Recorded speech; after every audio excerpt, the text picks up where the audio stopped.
Hastil Gaillimh go Ciarraí agus iad fé bhrú.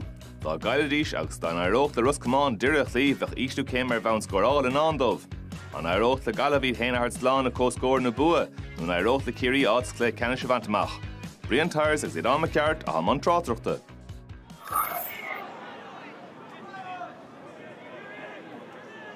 Mis tá luasach sa cearcailóir ach a ríist gan éine Coirín bhrúin sanach tá ceantan búte go hálan ar fad aige cilín ó Coirín ó chuman mí all breanach.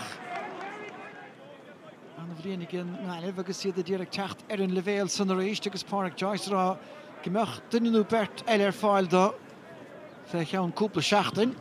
Nis mar sin sinné Conroy agus bhuiite sin tugasteach go glóite ar fad ag an Bhearlár Páirce.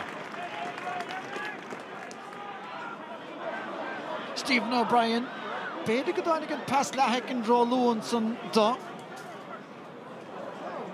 Seansan saige agus ní héanaile sé sin iad go paint na sé Ciarraí. Owen Kelly-inis. Sean O'Brien féh leis mar go bhfuil feidir Johnny Heaney socha le ceart. Heaney gaffa leistigh den neafaiseach go leor wish agus an a féinte fachta leisige hosta se ón Glián sin ard scór.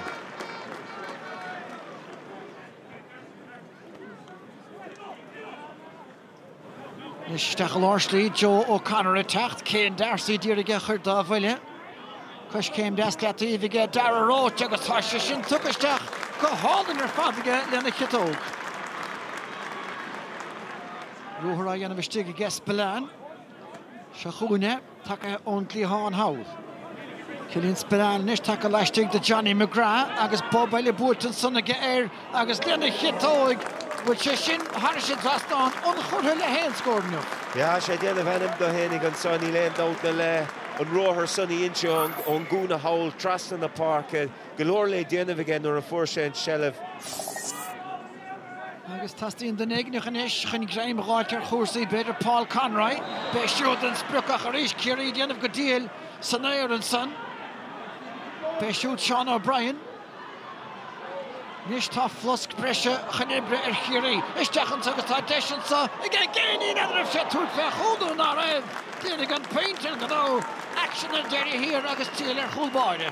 Ja, túras dochan a bheith pas súl watha go méidís ina Gannarí Sean O'Brien an bótas an Armin Heinrich Rimish agus an son an Shannon-dór dinma mach raibh sé lorg an bád an slíoch cáil sé an chad an bótas an.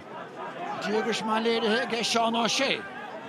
John Maher ábhar Mowlinson Barry Donadal isteach le buile de gharn agus seachún inis Graham O'Sullivan chun céin ar Sean O'Shea isteach a lár bail trastig in Stephen O'Brien tá báideoir take amach Paddy Clifford gan an bhíler an nach de hénig sa chluthe.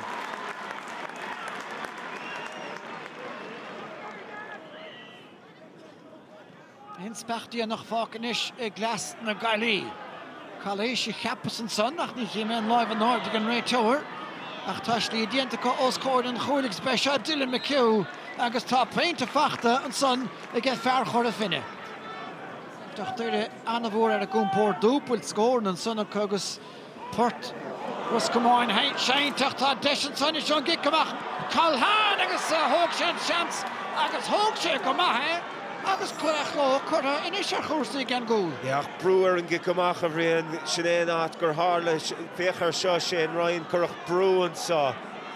Johnny Heaney dianta nótálaige Robert Finnerty chiimead sé an ceann agus anna chríochan na cheartúirta Tom O'Culhane. Cruig Ísel. Cúnú fac.